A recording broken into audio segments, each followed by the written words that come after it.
উল্টে গেছে। উল্টে যে এখন এখন কি হবে? এখন কি হবে? মাত্র দেখলাম না,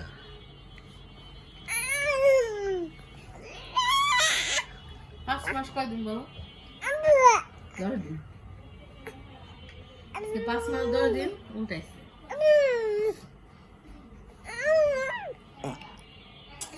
দিল দিল, বমি করে দিল দিল।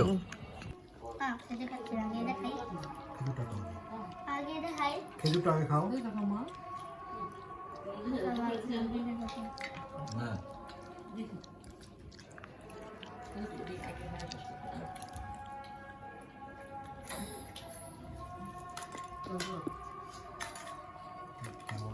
আজলানের প্রথম ইফতার, আরহামের প্রথম রোজা, প্রথম না এর আগে রোজা রাখছে।